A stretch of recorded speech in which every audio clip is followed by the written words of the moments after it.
Je me souviens encore parfaitement du moment où tout a commencé à basculer, sans bruit, sans fracas. Comme si la vie avait décidé d'ouvrir une porte que je n'avais jamais vraiment osé pousser.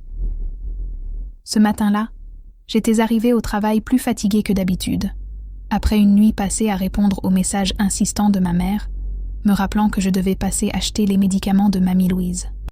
Je n'avais encore rien dit à personne concernant l'entretien que j'avais passé 2 semaines plus tôt, de peur de nourrir un espoir inutile, ou, pire encore, de provoquer la réaction habituelle de ma famille, une pluie de reproches déguisés en conseils.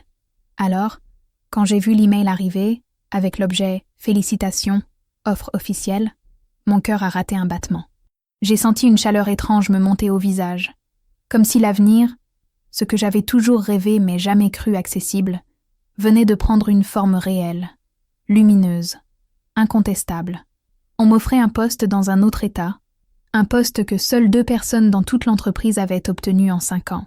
Salaire 3 fois supérieur au mien, logement d'entreprise pour les 3 premiers mois, assurance, avantages, formation, tout. Je suis restée un long moment à relire le message, les doigts tremblants, incapable de bouger, de respirer correctement, comme si j'avais peur que le simple fait de fermer la page efface la proposition. J'essayais de me convaincre que ce n'était pas une erreur, que ce n'était pas un mauvais rêve. Je m'imaginais déjà dans un nouvel environnement, respirant un air neuf, loin des responsabilités imposées qui avaient dévoré ma jeunesse sans demander la permission. Ce travail représentait ce que j'attendais depuis des années, une chance de commencer une vie sans dépendre émotionnellement des besoins des autres, une vie où je n'étais pas seulement la fille en charge des tâches ingrates, la présence rassurante que l'on utilise, puis que l'on range dans un coin quand elle n'est plus requise. Une vie où je n'étais pas définie par ce que je pouvais offrir aux autres, mais par ce que je pouvais construire pour moi-même. J'ai passé la matinée à sourire sans raison, essayant de ne pas attirer l'attention, et surtout à imaginer comment annoncer la nouvelle à ma famille. Je pensais naïvement qu'ils seraient heureux pour moi, ou au moins fiers de voir que tous mes efforts, mes nuits blanches, mes études payées à la sueur de mon front, avaient finalement ouvert une porte qui changeait tout. Mais plus le temps passait, plus une autre sensation s'infiltrait. La peur. Pas la peur de partir, non. La peur de leur réaction. Je savais pertinemment que depuis des années, ma mère comptait sur moi pour l'aider à s'occuper de Mamie Louise, qui souffrait de problèmes de mobilité et de perte de mémoire occasionnelle. Je savais qu'à chaque fois que je parlais d'évolution professionnelle, l'atmosphère se chargeait d'une tension lourde, presque invisible, mais néanmoins palpable, comme si mon désir de grandir était une trahison envers la famille. J'ai décidé que le soir même, je leur annoncerais la nouvelle. J'avais imaginé la scène 1000 fois, moi, souriante, pleine d'espoir, leur parlant de l'opportunité incroyable qui m'était offerte. Et eux, surpris mais heureux, fiers même. Je m'étais dit que c'était l'occasion pour eux de comprendre que je ne pouvais plus continuer à vivre dans l'ombre de responsabilités qui n'auraient jamais dû être uniquement les miennes. J'avais répété mentalement les phrases que je dirais, les mots soigneusement choisis pour éviter qu'on pense que je voulais fuir. Je me préparais même à affronter quelques objections, mais rien qui ne puisse être résolu par une discussion honnête. Je croyais en cette possibilité, peut-être par naïveté, peut-être parce que j'avais besoin de croire que ma famille finirait un jour par me voir autrement que comme une solution pratique. Toute la journée, je me suis accrochée à l'idée que ce travail représentait un tournant, une délivrance, un départ vers une existence où je pourrais enfin respirer.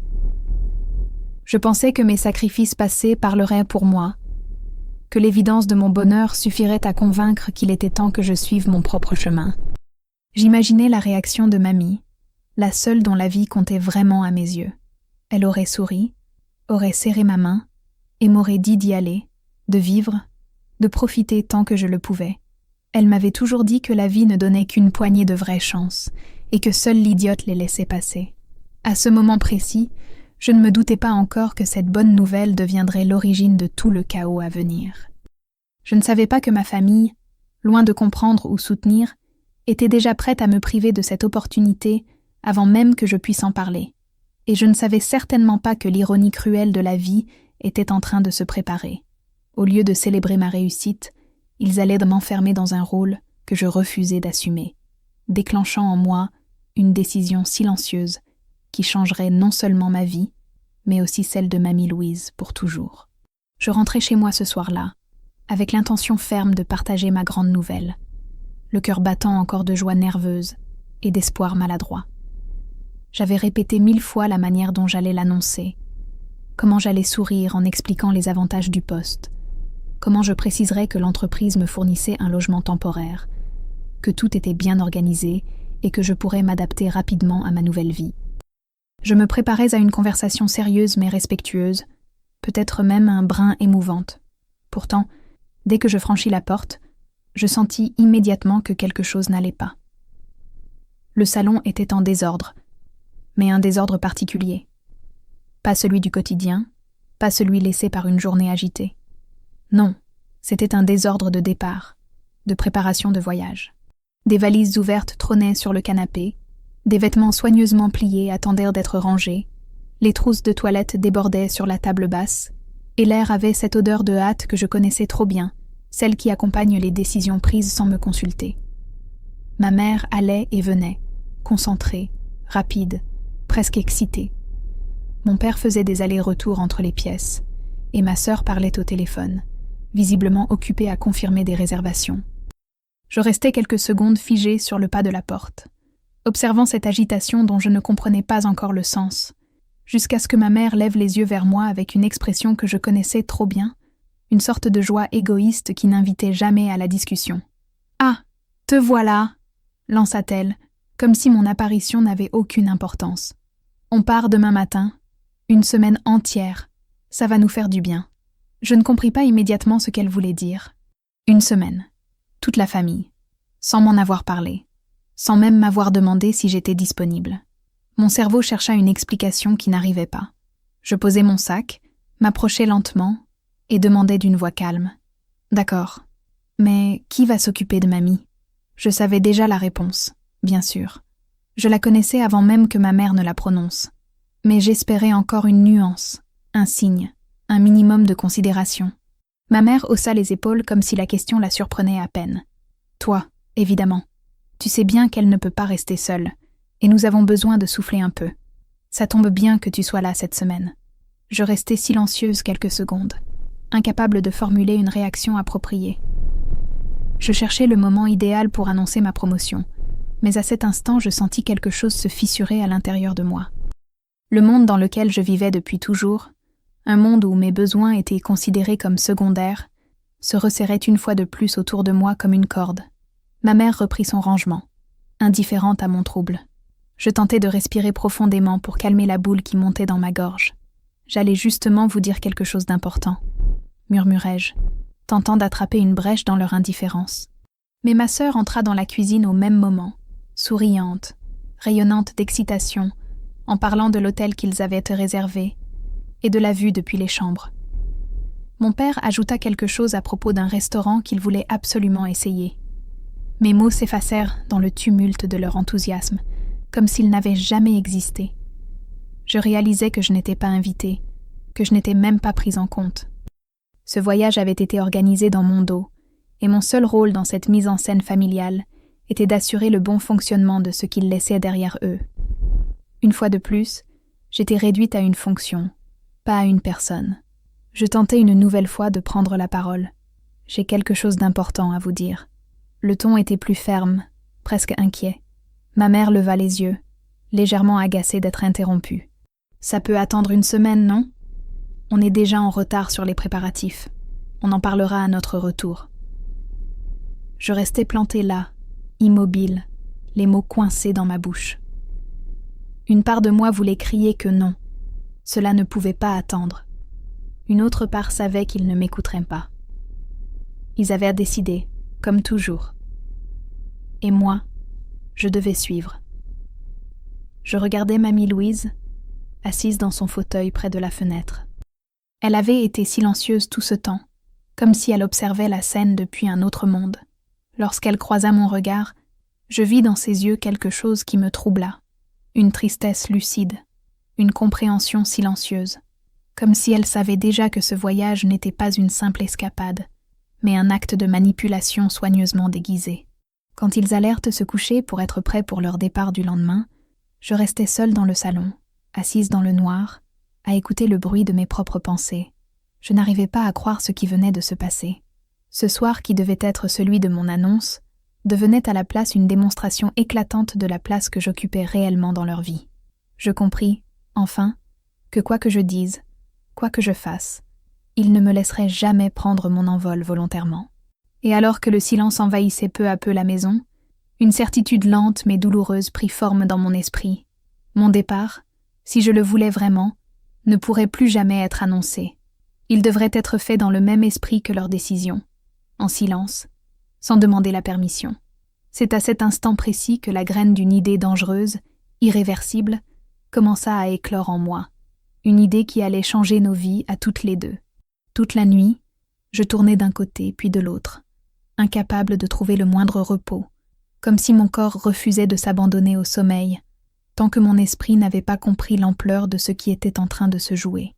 La maison était silencieuse, si silencieuse que chaque respiration me paraissait trop forte. Chaque battement de cœur résonnait comme un tambour. Dans ce silence inhabituel, des dizaines de pensées se bousculaient, se superposaient, s'écrasaient les unes contre les autres, formant une masse oppressante que je ne pouvais ni ordonner ni repousser. Je pensais à moi, à mes efforts, à ces années de sacrifices déguisés en obligations familiales, à tout ce que j'avais abandonné pour que les autres puissent vivre plus confortablement. Je me revoyais, adolescente, déjà en train de jouer le rôle d'adulte, pendant que ma sœur vivait sa vie sans jamais se préoccuper de mamie, des tâches ménagères ou des problèmes médicaux.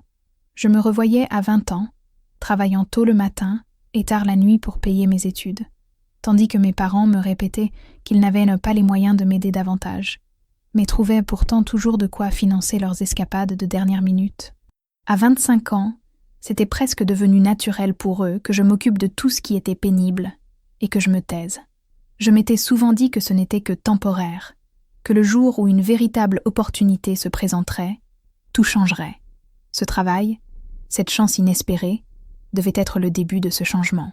Pourtant, en quelques heures, tout semblait déjà compromis, comme si ma famille avait inconsciemment senti que quelque chose m'échappait enfin de leurs mains et avait instinctivement resserré l'étau.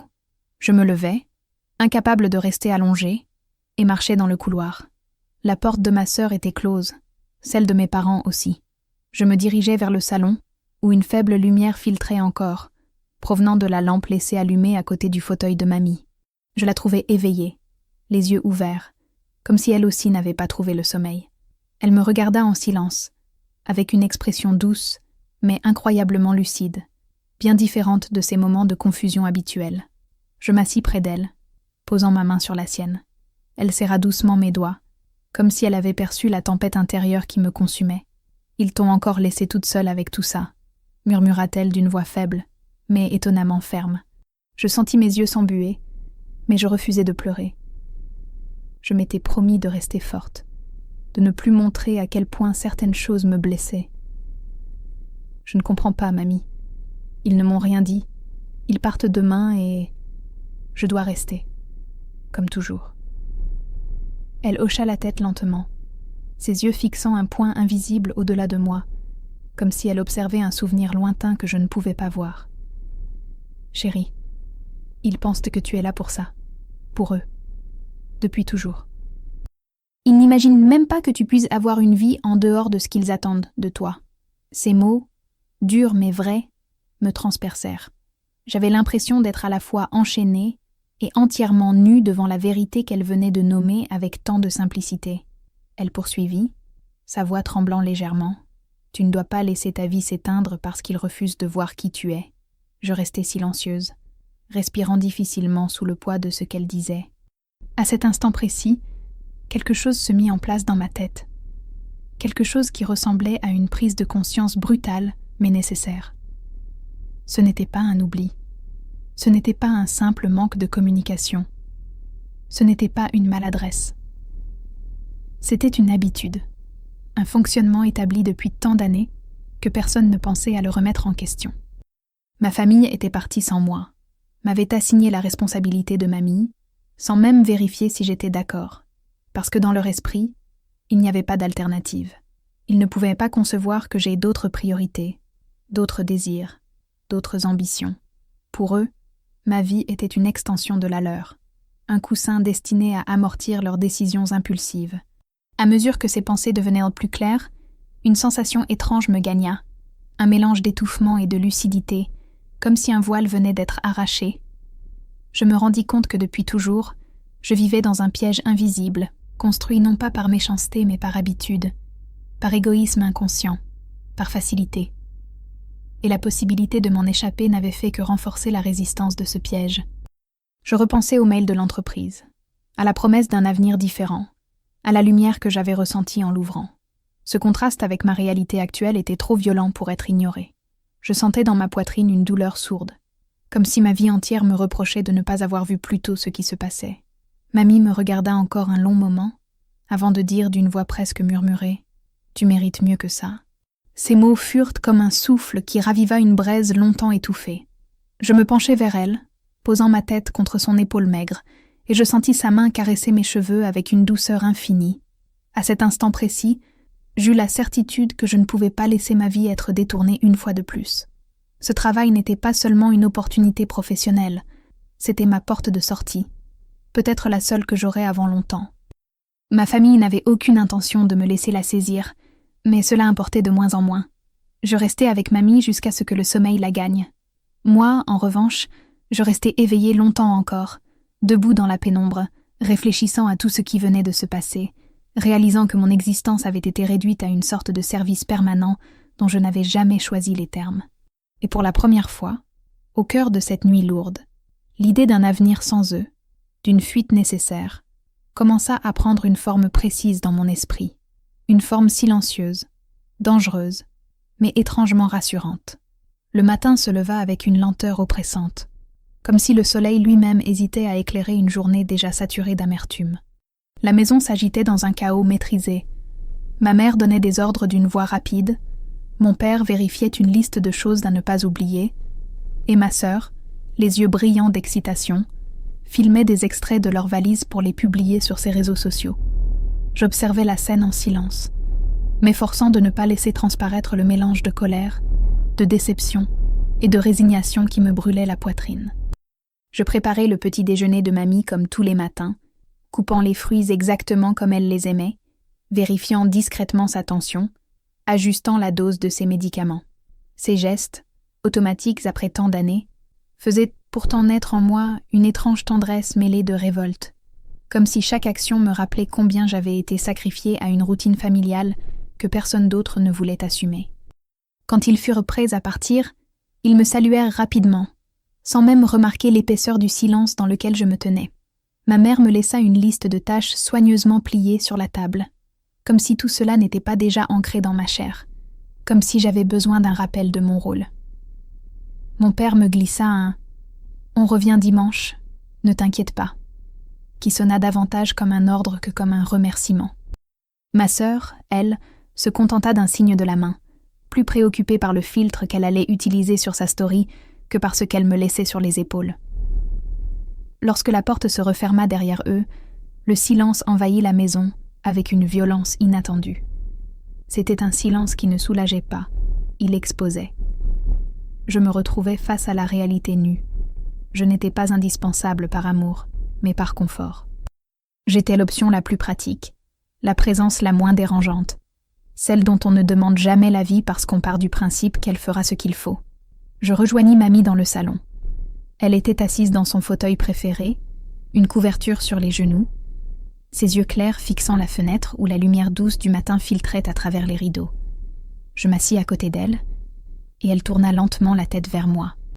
Son sourire, fragile mais sincère, me réchauffa instantanément, comme si sa simple présence apaisait une part du tumulte intérieur qui m'étouffait. « Ils sont partis, n'est-ce pas ?» demanda-t-elle avec un calme surprenant. Je hochai la tête, incapable de formuler une phrase complète sans sentir ma voix trembler. Bien sûr qu'ils sont partis.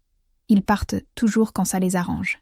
Elle dit cela avec une lucidité presque douloureuse, comme quelqu'un qui avait déjà trop vu, trop compris, mais qui se taisait par fatigue plutôt que par ignorance. Je m'attendais à une remarque confuse, à l'un de ces moments où sa mémoire lui jouait des tours. Mais non, elle était pleinement présente, ancrée dans une réalité qu'elle voyait sans les filtres que les autres tentaient d'imposer. Je lui racontai alors, d'une voix hésitante, l'offre d'emploi que j'avais reçue. Je n'avais encore rien dit à personne, et prononcer ces mots devant elle me donna l'impression de redevenir une enfant, cherchant l'approbation d'un adulte bienveillant. Elle resta silencieuse pendant quelques secondes, le regard attentif, puis un sourire se dessina lentement sur ses lèvres. « C'est merveilleux, ma chérie. Tu dois y aller. » Je sentis un nœud se former dans ma gorge, un mélange étrange de reconnaissance et de tristesse. Mais il compte sur moi. Je ne peux pas juste partir comme ça.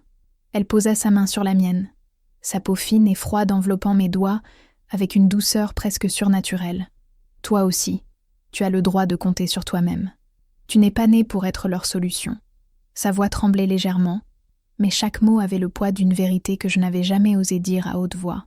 Elle continua, ses yeux fixés dans les miens, avec une intensité que je n'avais plus vue depuis longtemps. Tu crois que tu m'abandonnes si tu pars. Mais moi, je sais ce que c'est que de vivre pour les autres. Je l'ai fait toute ma vie. Et si j'avais pu revenir en arrière, j'aurais choisi autrement.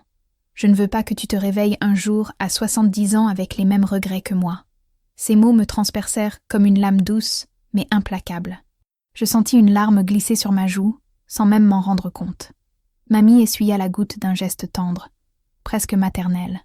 Puis elle prit une inspiration profonde, comme si elle allait dévoiler un secret longtemps gardé. Ils te tiennent parce qu'ils savent que tu es la seule qui voit tout, qui fait tout, qui ne dit rien. Mais tu n'es pas leur servante, tu n'es pas prisonnière de leur confort. Tu peux partir. Je te suivrai, si tu veux. Mon cœur s'arrêta littéralement une seconde. Je la regardais, incrédule. Elle, ma douce mamie, si fragile que je craignais parfois qu'un courant d'air ne la fasse vaciller, me proposait de tout quitter avec moi. Je sentis la pièce tourner légèrement. L'idée avait quelque chose de fou, d'improbable, de dangereux même. Pourtant, à cet instant précis, rien ne me sembla plus logique, plus sain, plus juste que cette possibilité. La matinée se poursuivit dans une étrange harmonie. Nous parlions, doucement, comme si nous étions seuls au monde, comme si le départ de ma famille avait soulevé un voile qui nous empêchait depuis trop longtemps de vraiment nous voir. Je lui préparai son thé préféré, elle me raconta des histoires de son passé, des fragments de vie que je n'avais jamais entendus, comme si elle avait attendu ce moment précis pour me les confier. Et au fil de nos échanges, une certitude s'imposa avec la force tranquille d'une évidence. Mamie était la seule personne de cette maison à m'avoir jamais réellement regardée, réellement comprise. Elle n'avait jamais exigé de moi que je renonce à ma vie. Elle n'avait jamais pris mes sacrifices pour acquis. Elle ne m'avait jamais enfermée dans un rôle que je n'avais pas choisi. Assise près d'elle, dans cette lumière douce du matin, je compris que recommencer ailleurs ne serait pas une fuite, mais une naissance, et que si je devais emporter une seule personne avec moi, ce serait elle. Le reste, tout le reste, pouvait rester derrière. La journée avança avec une lenteur presque cruelle, comme si le temps lui-même attendait que je prenne conscience de l'ampleur de ce qui mûrissait en moi. Après le départ de ma famille, je ressentis une légèreté étrange, mêlée d'une tension continue qui vibrait sous ma peau. C'était comme si un espace nouveau, jamais exploré, s'ouvrait devant moi. Un espace où mes pensées les plus enfouies osaient enfin prendre forme. Je passais la matinée à m'occuper de mamie, à préparer son thé, à ranger un peu la maison, à vérifier que tout était en ordre. Pourtant, chaque geste, aussi banal fût-il, semblait chargé d'un sens nouveau, comme s'il faisait partie d'une préparation invisible, d'un rituel avant une transformation imminente. Je me surprenais à réfléchir en boucle à ce que mamie m'avait dit la veille, et ce matin encore. Tu n'es pas prisonnière, tu as le droit de vivre, tu n'es pas née pour servir les autres. Ces phrases tournèrent dans ma tête avec la persistance d'une mélodie, et plus les heures passaient, plus elles se mêlaient à une pulsation sourde, un appel irrésistible à faire ce que je n'avais jamais osé faire, me choisir. À midi, alors que je lui servais sa soupe, mamie posa sa main sur mon poignet et me regarda avec une douceur qui me désarma complètement. « Tu réfléchis trop fort, ma fille. Je sens ton esprit courir dans tous les sens. » Je baissai les yeux, honteuse de me sentir autant percée à jour. « Je ne sais pas ce que je dois faire, » murmurai-je. Elle releva mon menton, avec une lenteur pleine de fragilité, mais d'une détermination surprenante. Si tu savais déjà quoi faire, tu serais en train de le faire. Ce n'est pas que tu ne sais pas, c'est que tu as peur. Elle avait raison. La peur. Peur de décevoir. Peur de briser l'équilibre familial. Peur de passer pour la fille ingrate, égoïste, irresponsable qu'on avait toujours redouté que je devienne. Peur aussi d'être heureuse, peut-être, parce que le bonheur véritable m'était devenu tellement étranger que l'idée même d'y prétendre me semblait presque illégitime. Mais derrière cette peur, quelque chose d'autre grandissait, quelque chose de plus puissant, la conviction que je ne pouvais plus rester prisonnière d'un rôle imposé. Je passais l'après-midi à réfléchir sans m'arrêter. Je marchais dans la maison, puis je m'arrêtais, je me rassoyais, je me relevais. J'ouvrais un tiroir, je le refermais aussitôt. Je prenais mon téléphone, je hésitais à appeler quelqu'un, puis je le reposais. Tout mon corps vibrait d'un mélange d'adrénaline, de doute et de désir d'émancipation. Finalement, en fin d'après-midi, alors que la lumière du soleil commençait à décliner et que les ombres s'étiraient sur le parquet du salon, je m'assis en face de mamie. Elle tricotait lentement, ses doigts tremblants, avançant avec une précision presque rituelle. Je restai silencieuse un moment, puis je pris une grande inspiration, comme si j'allais confesser un crime, et je lui dis « Et si on partait, toi et moi, aujourd'hui, avant qu'il ne revienne ?» Elle ne bougea pas immédiatement. Son tricot resta en suspens dans ses mains, puis elle leva lentement les yeux vers moi, et un sourire naquit au coin de ses lèvres. Un sourire qui n'appartenait pas à une femme fragile, mais à une femme qui avait attendu ce moment depuis longtemps. « Enfin !» murmura-t-elle. « Enfin tu le dis !» Je sentis une vague de chaleur m'envahir, comme si ces simples mots validaient ce que mon cœur criait depuis des heures. La peur était toujours là, bien sûr, mais elle s'était déplacée, avait perdu une part de son importance. Ce n'était plus elle qui décidait. À partir de cet instant, tout s'enchaîna avec une fluidité presque terrifiante, comme si chaque pas avait été tracé d'avance, comme si la décision avait été prise depuis longtemps et que seules les circonstances manquaient. Je me levai, d'un mouvement soudain, avec une détermination inattendue.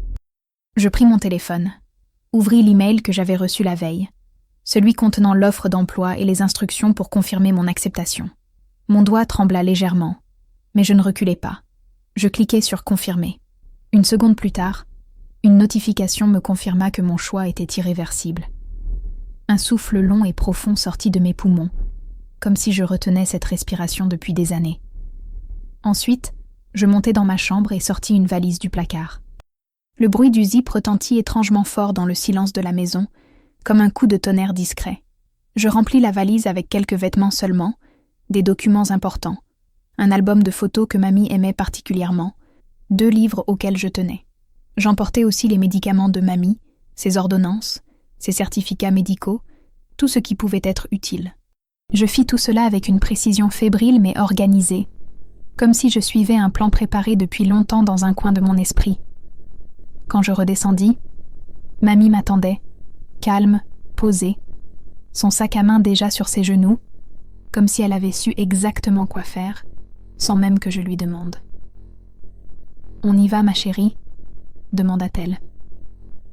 Et dans sa voix, il n'y avait ni confusion, ni hésitation, seulement une confiance profonde, presque solennelle. Nous sortîmes dans la fraîcheur du début de soirée. Je regardai une dernière fois la maison.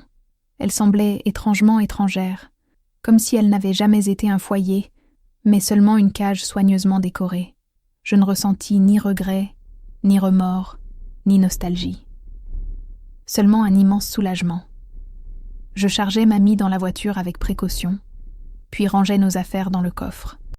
Quand je m'installai derrière le volant, mes mains tremblaient légèrement, mais cette fois c'était de liberté, pas de peur.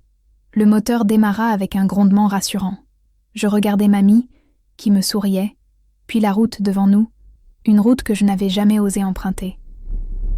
Et sans un mot, sans un message, sans un avertissement, je quittais tout ce que j'avais toujours connu. Je ne sus pas encore que cette décision, prise dans le calme d'une soirée silencieuse, allait déclencher un séisme qui changerait nos vies à jamais. Mais au moment où les premières lumières de la route s'allumèrent, je sentis pour la première fois que j'étais vivante. Vraiment vivante. La route défilait sous nos yeux comme un long ruban sombre traversé de halos orangés, et chaque kilomètre qui nous éloignait de la maison semblait arracher un poids que je portais depuis trop longtemps. Mamie, assise à côté de moi, regardait le paysage nocturne avec une sérénité presque enfantine, comme si elle redécouvrait le monde après des années d'immobilité imposée. Je ressentais encore la trace de l'adrénaline qui m'avait poussée à agir, cette énergie brûlante qui m'avait permis de faire ce que je n'aurais jamais imaginé oser. Tourner la clé, quitter la maison, quitter mon rôle, quitter l'histoire que les autres avaient écrite pour moi. La nuit était calme, presque complice, et le silence entre mamie et moi n'avait rien d'inconfortable. C'était un silence dense, habité, celui de deux fugitives qui ne fuient pas quelque chose, mais qui courent enfin vers elles-mêmes. Quand nous arrivâmes dans l'autre état, le soleil commençait à se lever, teintant le ciel d'un rose pâle qui donnait à l'air un parfum d'espoir. Je conduisais depuis des heures, épuisée, mais étrangement lucide. Ce que nous faisions était risqué, insensé selon certains, irréversible, mais jamais je ne m'étais sentie aussi juste, aussi alignée avec moi-même.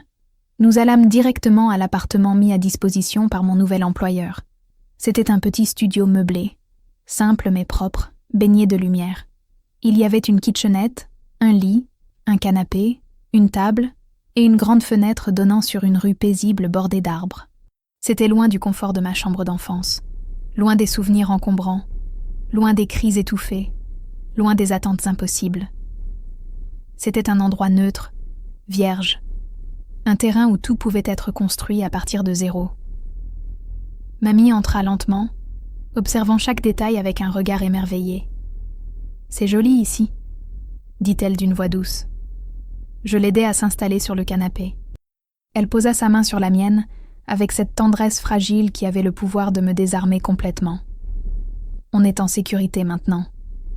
Je ne savais pas si c'était vrai, mais l'entendre le dire me donna l'impression que oui, que le simple fait d'être loin, ensemble, suffisait à créer un espace où nous pouvions respirer. Je déballai nos quelques affaires, rangeai les médicaments de mamie dans un tiroir, préparai un thé chaud et essayais de remettre un peu d'ordre dans ce que je ressentais. Mon corps tremblait encore légèrement, comme si la décision que j'avais prise n'avait pas encore fini de secouer mes cellules. Puis, lorsque tout fut en place, je m'assis près de mamie et la regardai dormir quelques minutes, ses traits détendus, presque paisibles. Je réalisai que je n'avais jamais eu l'occasion de la voir ainsi, en dehors du chaos familial qui pesait sur elle autant que sur moi. Les premiers jours passèrent dans un mélange d'euphorie et d'appréhension. Je commençais mon nouveau travail, encore incrédule d'être là, dans un environnement où personne ne me connaissait, où personne n'attendait rien de moi, sauf que je sois compétente. Je découvris une équipe chaleureuse, un bureau lumineux, des tâches qui m'occupaient l'esprit et nourrissaient une partie de moi que j'avais longtemps négligée. Mon ambition, ma curiosité, ma capacité à apprendre et à m'épanouir. Je me levais tôt, je travaillais avec enthousiasme, j'apprenais les procédures, les logiciels, les projets, et chaque soir, en rentrant, je trouvais mamie assise près de la fenêtre, souriant en me voyant entrer, me demandant comment s'était passée ma journée avec un intérêt réel, sincère, que personne d'autre dans ma famille n'avait jamais pris la peine d'avoir. Loin de la maison, mamie semblait rajeunir. Elle parlait plus, riait plus, se souvenait mieux. Je lui avais acheté une petite plante qu'elle adorait arroser chaque matin. Nous sortions marcher lentement dans le quartier, parfois jusqu'au parc à 2 rues, où elle s'asseyait sur un banc pendant que je lui racontais ce que j'avais fait au travail.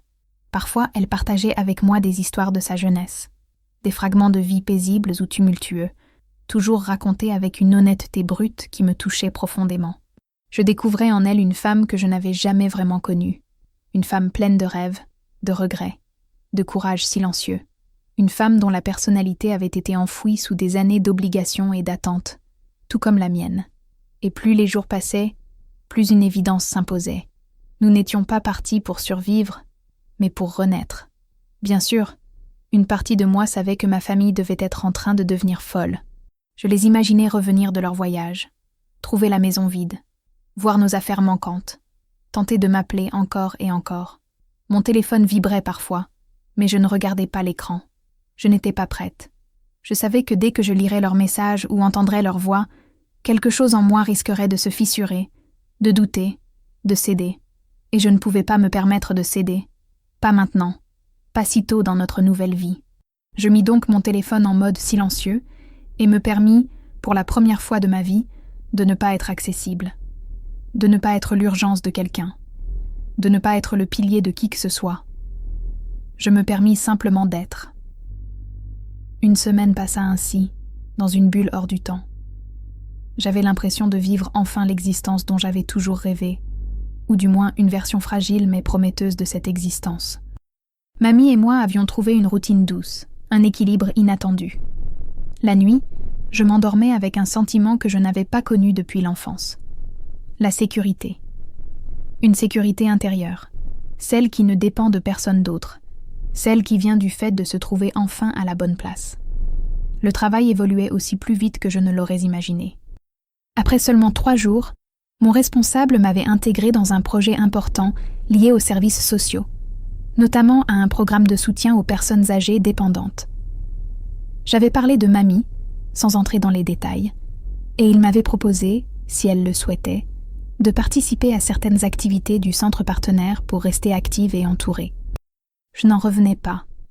Pour la première fois, quelqu'un me voyait non pas comme une assistante familiale, mais comme une professionnelle, capable d'apporter quelque chose de précieux, tout en reconnaissant la valeur humaine de mon lien avec Mamie. J'en parlais à Mamie le soir même, et ses yeux s'allumèrent d'une joie sincère.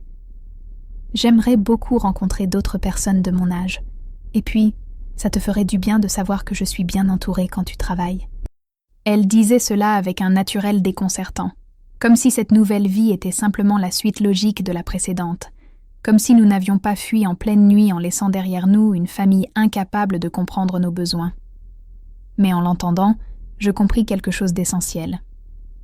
Mamie n'était pas seulement en train de me suivre dans ma liberté, elle était en train de regagner la sienne.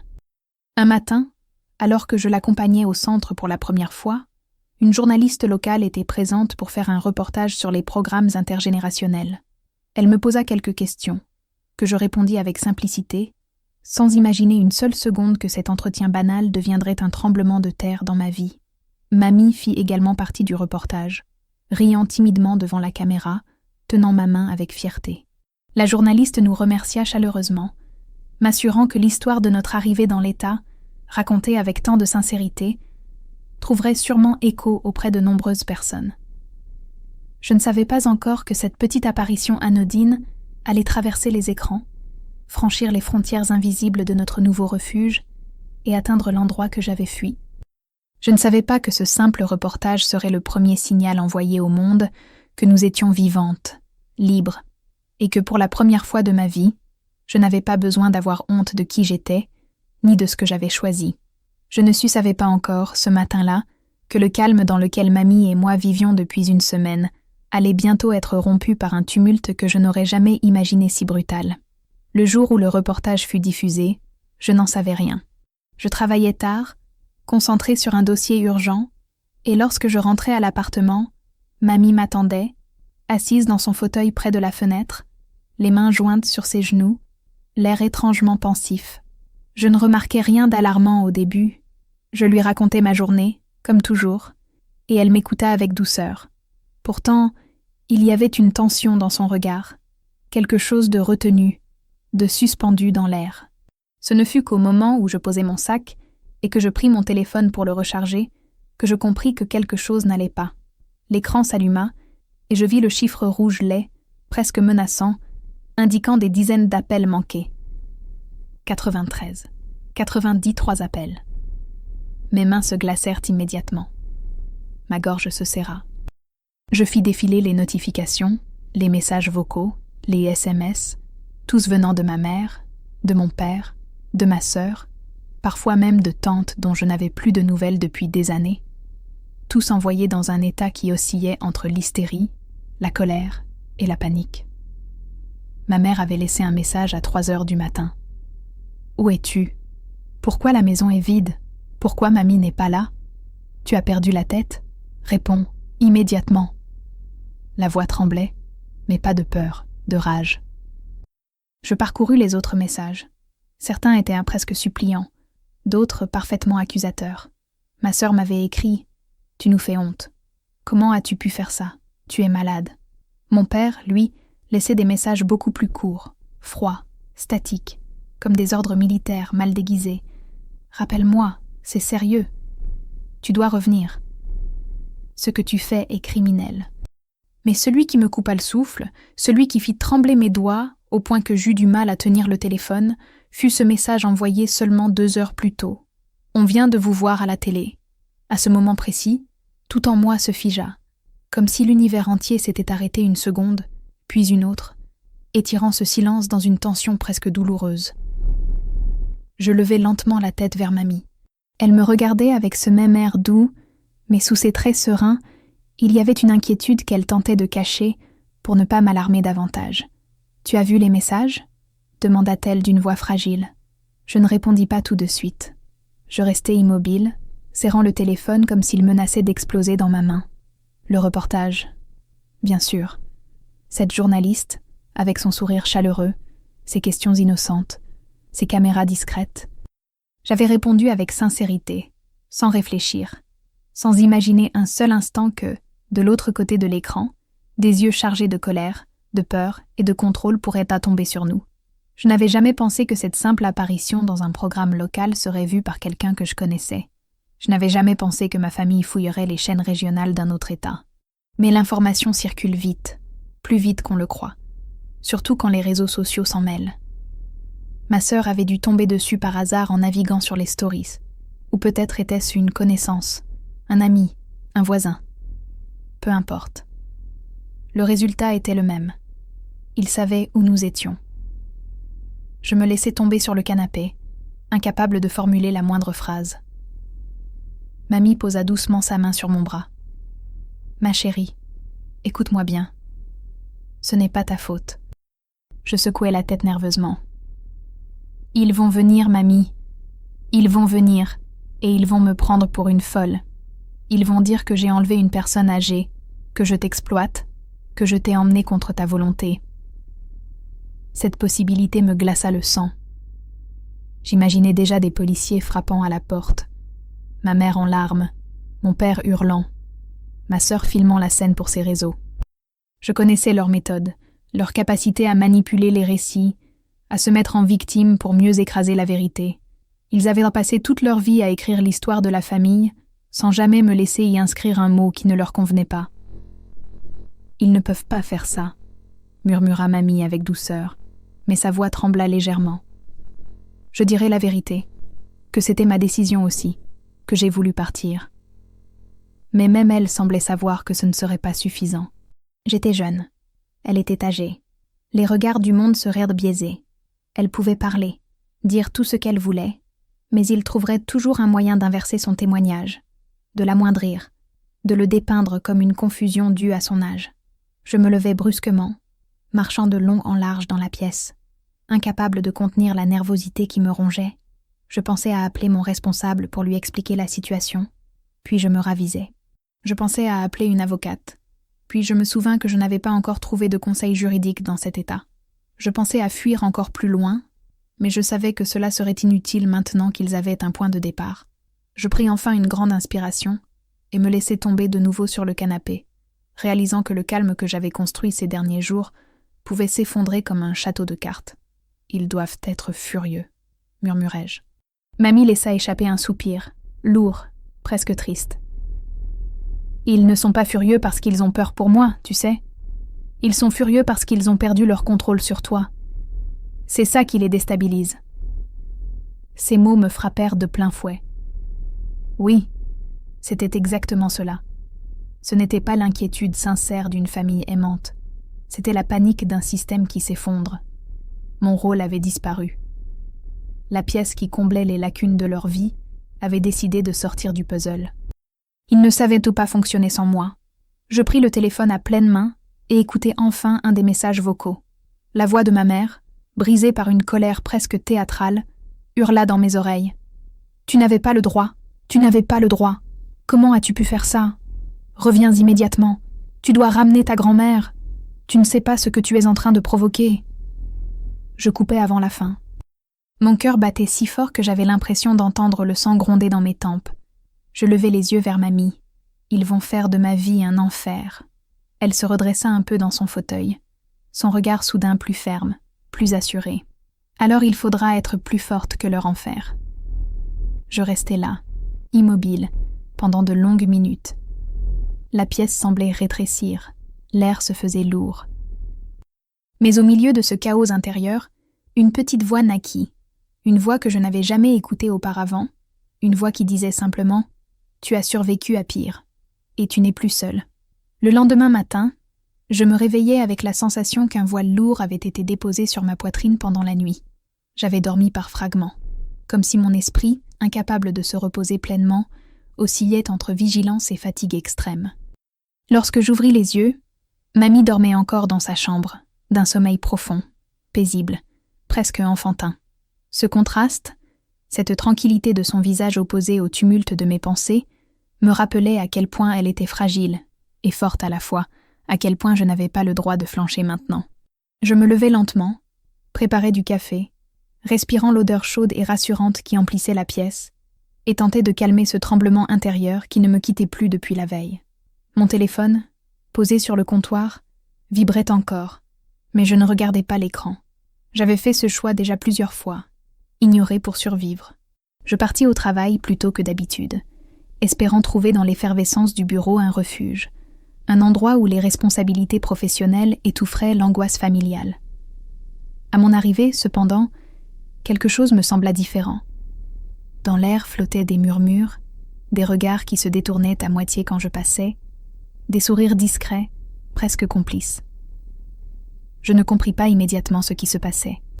Je me rendis à mon poste, ouvris mon ordinateur, tentai de me concentrer sur un rapport, mais à peine avais-je commencé que ma collègue Clara arriva près de mon bureau avec un sourire intrigué. « On t'a vu hier soir », dit-elle, en déposant sa tasse de thé sur le coin de mon écran. Je levai la tête, décontenancée. « Vu ? Où ça ?» Elle haussa les sourcils, amusée. « À la télé, le reportage sur le programme intergénérationnel. Tu as fait sensation, tu sais. Tout le monde ici en a parlé ce matin. » Je restai figée, incapable de répondre.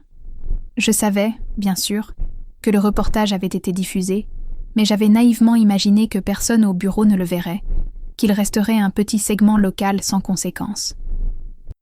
Je n'avais pas envisagé une seule seconde qu'il circulerait aussi vite, qu'il serait partagé, commenté, que des extraits apparaîtraient sur les réseaux sociaux, et certainement pas que mes collègues, mes supérieurs, des inconnus même, seraient exposés à cette parcelle de ma vie privée que je n'avais jamais prévu d'exposer. Clara continua, ne remarquant pas encore la panique qui s'installait en moi. « Tu étais formidable, naturelle, touchante, vraiment authentique. Et ta grand-mère, mon Dieu, elle est adorable. Elle a fait fondre tout le monde. Le directeur en a même parlé ce matin lors de la réunion. » Mon cœur fit un bond douloureux dans ma poitrine. « Le directeur ?» Clara éclata de rire. « Oui, il était ravi. Il a dit que ton témoignage représentait exactement les valeurs humaines que l'entreprise voulait promouvoir.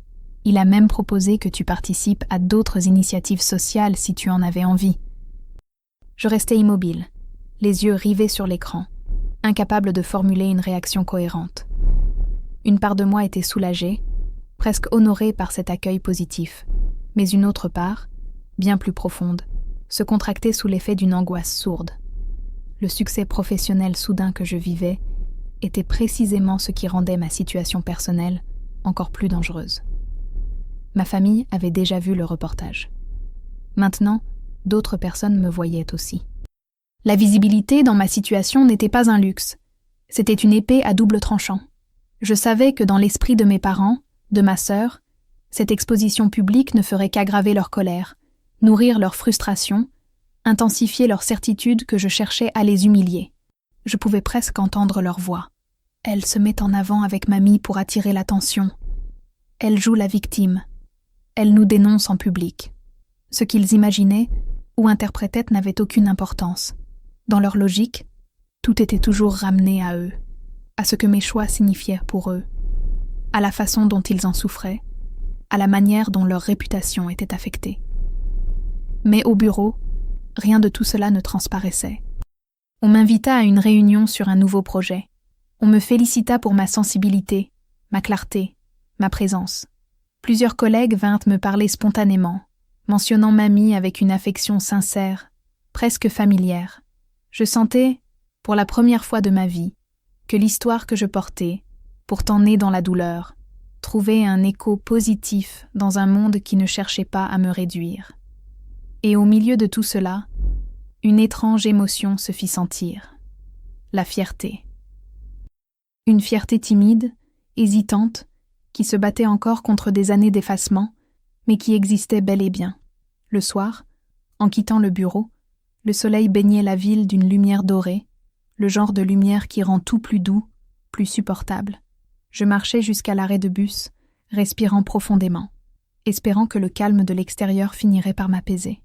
Mais au moment où je mis le pied sur le trottoir, une notification s'afficha sur mon téléphone, malgré le mode silencieux.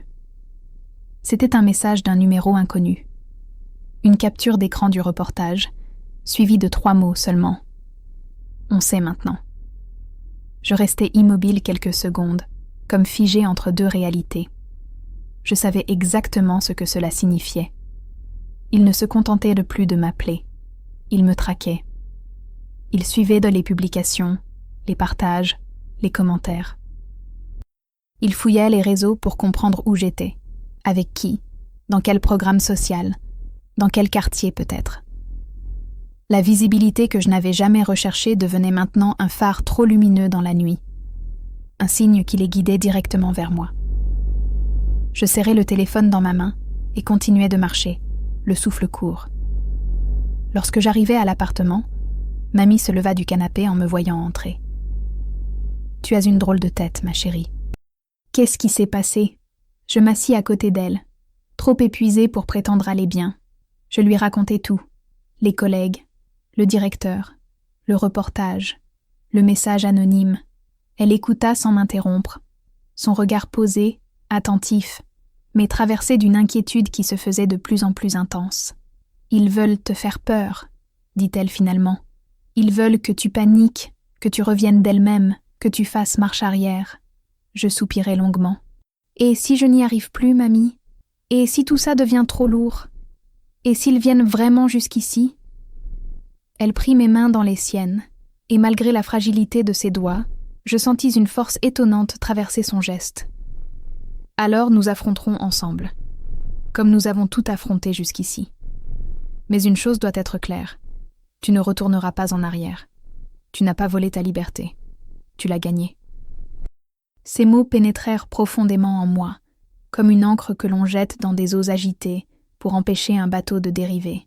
Je me rendis compte à cet instant que mon succès inattendu, au travail, dans le reportage, dans l'opinion des autres, n'était pas seulement une source de complications.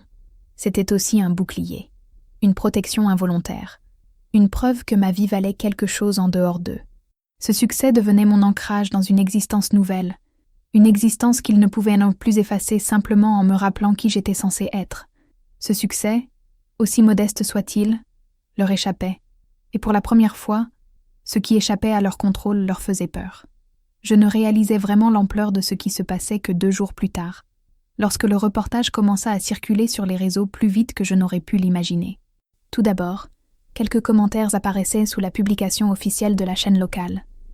Des inconnus félicitaient l'initiative, louaient la douceur de mamie, s'émouvaient de notre complicité, partageaient des histoires personnelles semblables. Je lus ces messages avec un mélange d'incrédulité et de gratitude, touché par cette bienveillance collective que je n'avais jamais vraiment connue. Mais très vite, entre les mots réconfortants, des signes inquiétants commencèrent à se glisser, comme des ombres s'étirant lentement au sol avant même que l'on ne voie le nuage qui les provoque. On posait des questions sur mon nom, sur notre parcours, sur l'endroit exact où nous vivions. 2 commentaires me firent un froid dans le dos. « Je crois que je connais cette fille. » Et un autre, « Cette histoire n'est pas aussi simple qu'elle en a l'air. » Je sentis ma gorge se nouer, comme si le monde virtuel, qui semblait d'abord anodin, devenait une loupe déformante, amplifiant chaque détail, chaque faille possible dans notre nouvelle vie fragile. Je tentais de relativiser, de me dire que les réseaux sont parfois cruels et rapides à juger, Mais quelque chose au fond de moi savait déjà que ce n'étaient pas des inconnus curieux qui parlaient. C'était l'écho lointain de mon passé, un murmure qui se rapprochait. Le soir, après le travail, je trouvais mamie assise devant la télévision. Elle regardait un documentaire, mais dès que j'entrais, elle baissa le volume et m'observa attentivement. « Tu es pâle, ma chérie. Qu'est-ce qui se passe ?» Je me sentis soudain enfant, vulnérable, comme si le poids que je portais devenait trop lourd pour mes épaules seules. Je m'assis à côté d'elle et pris une longue respiration avant de lui avouer que le reportage tournait beaucoup, que l'on commençait à parler de nous, que quelques commentaires insinuant des choses étranges circulaient déjà. Mamie posa sa main sur la mienne d'un geste lent, presque solennel. « Tu savais que ce serait difficile ?» dit-elle d'une voix douce mais ferme. « Tu savais qu'il ne te laisserait pas partir facilement. Mais regarde-moi. » Je relevai les yeux vers elle. Ses pupilles brillaient d'une intensité presque juvénile, comme si la fatigue, l'âge, les fragilités disparaissaient lorsqu'il s'agissait de me protéger. « Tu n'es plus seule. Ils ne peuvent pas te briser cette fois. Pas si je suis là. » Le lendemain matin, alors que je me préparais à partir au travail, mon téléphone vibra. Par réflexe, je le pris, pensant que ce pouvait être un message de mon responsable ou de Clara, mais c'était un numéro que je ne connaissais pas. J'hésitai un instant avant d'ouvrir. Une vidéo se lança immédiatement. C'était un extrait du journal télévisé national. On y voyait le reportage sur le centre intergénérationnel, mais cette fois intégré dans un segment plus large sur les initiatives sociales à travers le pays. Les images de mamie et moi apparaissaient à l'écran, amplifiées, magnifiées par le contraste avec des dizaines d'autres histoires. Ma voix résonnait dans l'appartement comme si elle appartenait à quelqu'un d'autre. À côté de moi, mamie, interloquée, porta sa main à sa bouche. Le reportage n'était plus seulement local. Il avait été repéré, relayé, amplifié. Nous étions devenus, sans l'avoir voulu, un symbole de quelque chose de plus grand. Et dans l'instant où je pris conscience de cette visibilité inattendue, un message suivit la vidéo. « Vous êtes passés aux infos. Maintenant, on sait exactement où vous êtes. Prépare-toi. » Je lâchai le téléphone. Il tomba sur le tapis avec un bruit mat, mais l'impact me transperça comme un coup de poignard. Mamie, qui avait vu mon visage blêmir, se précipita, du moins aussi vite qu'elle le pouvait, pour ramasser l'appareil. Elle lut le message, puis leva les yeux vers moi, sa voix soudain dure, tranchante, étonnamment forte. « Ils n'ont pas le droit. Ils n'ont plus aucun droit sur toi. » Mais malgré ces mots, je sentais mes jambes faiblir. Je m'assis sur le canapé, les mains tremblantes. Des images de mon passé surgirent, des cris, des reproches, les remarques mesquines de ma sœur, les manipulations subtiles de ma mère, l'autorité glacée de mon père. Je revoyais ces scènes avec une clarté si brutale que j'avais l'impression de les revivre. Ils vont venir, mamie. Ils vont venir ici. Ils vont dire que je suis irresponsable, que je t'ai enlevé, que je t'exploite, que je suis une mauvaise personne. Ma voix se brisait, comme si elle se fragmentait en morceaux trop lourds pour sortir. Mamie se pencha vers moi, ses mains entourant mon visage avec une douceur que seule une douleur véritable peut encore offrir. « Ils peuvent dire ce qu'ils veulent, » murmura-t-elle. « Je dirai la vérité. Je dirai que c'est moi qui voulais partir, que tu m'as sauvée, que tu m'as donné plus d'amour et de dignité en une semaine qu'ils ne l'ont fait en 10 ans. » Je fermai les yeux. Les larmes que je retenais depuis des jours coulèrent enfin, en silence, chaudes, épuisées. Mamie m'essuya la joue du bout des doigts, puis se redressa un peu plus. « Tu ne retourneras pas, » dit-elle avec une conviction qui fit vibrer l'air autour de nous, même s'ils sont furieux, même s'ils hurlent, même s'ils frappent à la porte. Tu ne retourneras pas. Ces mots, prononcés avec une telle détermination, m'enveloppèrent d'un réconfort inattendu. Je me souvenais de toutes les fois où mamie avait été mise de côté, ignorée, laissée à mes soins comme un fardeau à gérer. Pourtant, c'était elle qui se tenait maintenant comme un rempart entre moi et la tempête. Ce soir-là, je ne dormis presque pas. Je restais assise près de la fenêtre, regardant les voitures passer dans la rue, imaginant que chaque phare pouvait être celui de ma famille, venu me chercher. Chaque bruit dans le couloir pouvait être un pas qui s'approchait de notre porte. Pourtant, au milieu de cette peur paralysante, il y avait quelque chose d'autre, comme une lueur fragile, mais persistante. Ce que la télé avait montré, ce que le public avait vu, Ce que mes collègues avaient perçu, ce n'était pas une fille ingrate ou une petite fille irresponsable. C'était une personne qui prenait soin d'une autre avec amour, respect et courage. Et au fond de moi, je commençais à me demander si peut-être, pour la première fois, le monde extérieur voyait en moi quelque chose que ma propre famille avait toujours refusé de reconnaître. La journée suivante s'ouvrit comme une blessure encore fraîche, incapable de cicatriser, prête à s'ouvrir davantage au moindre mouvement. J'avais dormi à peine 2 heures, le visage tourné vers la fenêtre dont les rideaux légers se soulevaient doucement sous l'air du matin. Mamie dormait encore, sa respiration régulière formant un contraste presque irréel avec le chaos qui rongeait mon esprit. Je me levai avec difficulté, comme si mon propre corps hésitait à me soutenir, et je me dirigeais vers la cuisine, où le silence pesait plus lourd qu'une argumentation entière. Je fis couler un café sans réellement y penser, observant la vapeur se dissiper dans l'air avec une mélancolie étrange, comme si elle symbolisait tout ce que j'essayais de retenir, mais qui finissait toujours par s'échapper. Je pris mon téléphone, cette chose rectangulaire devenue à la fois un lien et une arme contre moi, et je le retournai plusieurs fois entre mes doigts avant d'oser appuyer sur le bouton. L'écran s'alluma, et, comme la veille, une avalanche de notifications apparut instantanément, presque agressive. J'eus un frisson de terreur, que j'empêchais de remonter en inspirant profondément. Mes mains tremblèrent légèrement quand j'ouvris les messages plus récents. Il y en avait un du numéro inconnu, envoyé tard dans la nuit, qui disait simplement « Tu vas répondre, ou dois-je venir moi-même » Cette menace, voilée derrière une ambiguïté hypocrite, me fit l'effet d'une gifle. D'un mouvement brusque, je verrouillai le téléphone, le posai sur la table et m'éloignai comme si l'objet lui-même était porteur d'un venin invisible. Je restai là, dans la cuisine silencieuse, cherchant à contenir cette angoisse qui me montait à la gorge comme une vague trop haute, et je pensais à tout ce que j'avais tenté de construire ici, la paix fragile, le quotidien doux, les projets naissants, la complicité retrouvée avec mamie. Je pensais aussi au travail, à mes collègues, à ce directeur qui avait vu en moi un potentiel que personne n'avait jamais pris la peine de me reconnaître. Tout cela semblait soudain suspendu dans un équilibre précaire, comme si la moindre faille pouvait tout faire s'effondrer. J'eus envie de pleurer, mais aucune larme ne vint. C'était comme si mon corps, déjà saturé de stress, refusait de libérer la moindre émotion supplémentaire. Lorsque mamie se réveilla, quelques heures plus tard, elle me trouva assise sur le canapé, le regard perdu dans le vide. Elle s'approcha lentement, posa sa main sur mon épaule, avec une douceur qui, en d'autres circonstances, m'aurait immédiatement apaisée. « Ils t'ont écrit encore ?» demanda-t-elle. Je hochai la tête, incapable d'articuler quoi que ce soit. Elle s'assit à côté de moi, rapprocha son visage du mien et murmura « Tu n'es pas responsable de leur colère, ma fille. Tu n'es pas responsable de la façon dont ils interprètent ta liberté. » Mais au lieu de me consoler, ces mots ravivèrent une douleur que j'essayais d'oublier. La douleur de ne jamais avoir été comprise par ceux qui auraient dû me protéger. La douleur d'avoir été réduite à une fonction, un rôle, une utilité. Je me levai brusquement, prise d'un élan nerveux. Je devrais peut-être leur parler, mamie, leur expliquer, leur dire que tu vas bien, que je vais bien, que ce n'est pas ce qu'ils pensent. Mais avant même que je ne termine ma phrase, mamie secoua la tête avec une fermeté surprenante.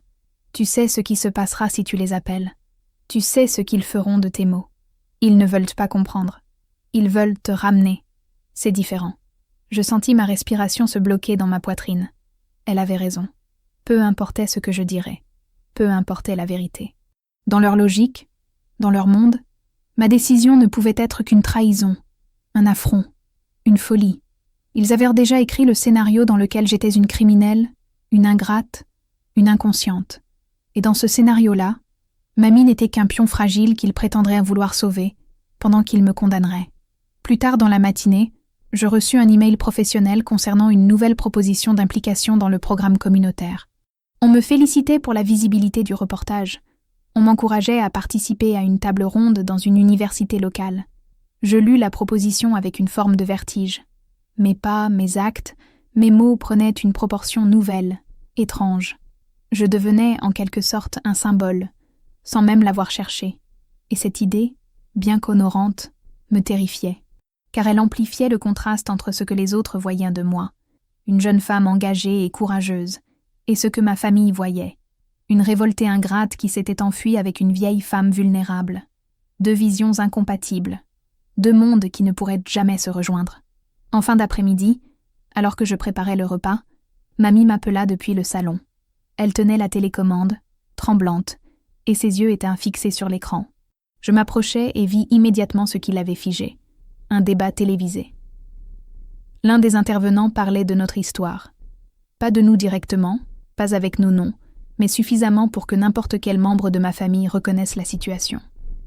Il parlait de la place des aidants familiaux, du poids mental imposé aux femmes, du manque de reconnaissance, du droit à l'émancipation. Et les autres débatteurs discutaient, argumentaient, théorisaient sur quelque chose qui, pour moi, n'était pas un sujet d'analyse, mais ma vie entière, ma peau, ma douleur. Mamie baissa le volume, puis me regarda avec gravité. « Tu vois, ce n'est pas toi. Ce n'est pas une folie isolée. Ce que tu as fait, d'autres l'auraient fait. D'autres l'ont fait. Tu n'es pas un monstre. Tu as juste eu le courage que beaucoup n'ont pas. » Je sentis un sanglot monter dans ma gorge, mais je le ravalai. J'avais passé tant d'années à contenir mes émotions que m'effondrer maintenant me semblait presque interdit. Alors que la nuit tombait et que nous dînions dans un calme presque sacré, mon téléphone vibra encore une fois. Cette fois, contrairement aux jours précédents, je pris une inspiration courageuse et regardai l'écran. Un seul message. Un seul. Et c'était celui-là qui changea définitivement quelque chose en moi. Tu crois pouvoir nous fuir, mais tu portes notre nom. Et tu vas devoir nous rendre celle que tu nous as volée. Je restais immobile, observant ces mots comme s'ils étaient gravés sur une pierre froide. Mamie posa sa main sur mon poignet et je levai les yeux vers elle. Elle avait compris. Elle avait tout compris sans même lire le message. Et dans son regard, il n'y avait ni peur ni panique, mais une détermination douce, presque lumineuse. « Alors, ma chérie, » murmura-t-elle, « il est temps que tu décides ce que vaut ta liberté et ce que je vaux pour toi. » Ces mots résonnèrent en moi, longtemps après que nous ayons éteint les lumières. Je compris alors que la bataille n'était plus seulement contre eux. C'était pour moi, pour elle, pour cette nouvelle vie que nous avions commencée ensemble. Et pour la première fois, au lieu de trembler, je sentis en moi naître une force calme, prête à affronter ce qui viendrait.